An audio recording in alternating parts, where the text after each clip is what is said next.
Informasi lainnya, Saudara, Ketua DPRD Jawa Barat yang berasal dari fraksi Gerindra, Buki Wibawa, merespons aksi walkout anggota DPRD fraksi PDIP saat rapat paripurna karena merasa direndahkan oleh pernyataan Gubernur Jawa Barat. Buki menilai pernyataan Dedi sebagai bentuk candaan. Buki menilai pidato Dedi Mulyadi yang menyebut tak melibatkan DPRD dalam mengambil kebijakan saat acara Musrenbang di Cirebon pada 7 Mei lalu justru bisa dijadikan evaluasi kerja anggota Dewan dalam hal anggaran dan pengawasan. Buki bilang Dedi kerap melontarkan pernyataan dengan nada bercanda dan sindiran sebagai ciri khasnya dalam berkomunikasi. Buki meminta anggota Dewan tak perlu bersikap reaktif atas pernyataan Dedi Mulyadi dan memberi ruang kepada eksekutif untuk menjalankan tugasnya.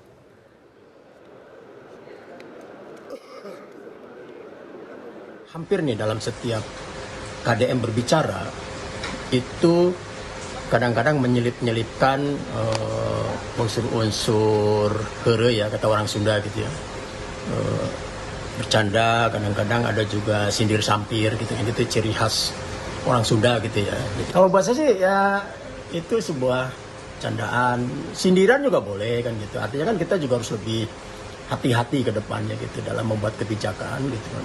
Menyetujui penganggaran supaya dan memperkuat aspek pengawasan lah sebagai anggota dewan terhadap program-program dari pemerintah. Ya saya pikir kita tidak perlu terlalu reaktif lah gitu. Silakan berdiri fraksi PDI Perjuangan. Saya minta tidak ikut rapat paripurna.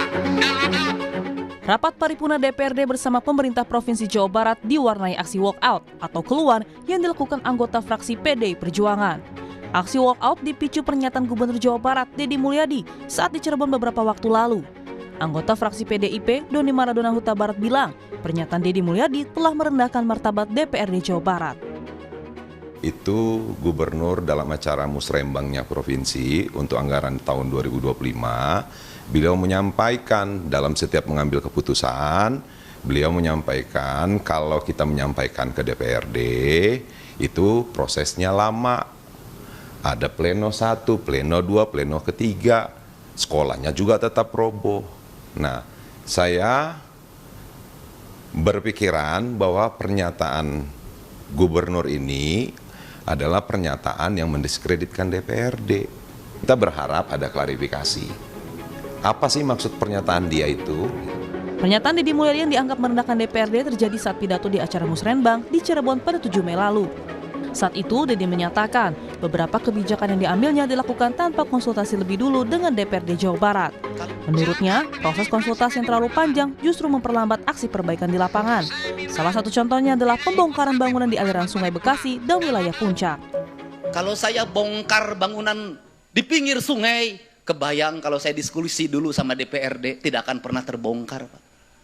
Karena DPR ada konstituennya di situ, ada partai A, partai B, partai C, diskusinya tidak akan berhari-hari. Nanti aspirasi berkembang, bangunan tidak dibongkar, ribut tidak berhenti. Menanggapi aksi walkout fraksi PDI Perjuangan saat sidang paripurna DPRD, Gubernur Jawa Barat Dedi Mulyadi bilang semua pihak bebas menyampaikan pendapat. Setiap orang mau walkout mau tidak, gitu. Artinya setiap orang kan berhak, setiap partai politik, fraksi berhak untuk mengekspresikan seluruh kepentingan politik. Ya. Pakar Komunikasi Politik Universitas Padjadjaran Kunto Adiwibowo menilai, baik DPRD Jawa Barat maupun Gubernur Jawa Barat harus duduk bersama untuk menyelesaikan masalah. Terlebih soal kebijakan yang harus diputuskan bersama. Duduk bersama mau tidak mau bahwa responsivitas itu bagus. Kang Dedi Mulyadi itu kan salah satu bentuk kepemimpinannya yang paling positif dan diapresiasi oleh rakyat Jawa Barat adalah responsif. Dia cepat gitu. Dan tapi kan tidak semua kebijakan harus cepat-cepat gitu kan, perlu ada yang kajian matang, deliberasi yang panjang karena ada konsekuensi-konsekuensi. Karena kalau kebijakan yang salah, yang nanggung kan rakyatnya juga gitu, bukan anggota DPRD dan juga bukan gubernurnya. Dan ini yang harusnya menjadi catatan bagi gubernur maupun DPRD Jawa Barat untuk kemudian ya berkolaborasi lah. Kalau memang kepentingannya adalah kepentingan rakyat Jawa Barat, ya itu yang harusnya disepakati di awal. Legislatif dan eksekutif harusnya bergandeng tangan, saling memperkuat demi memajukan wilayah Jawa Barat. Tim Liputan, Kompas TV.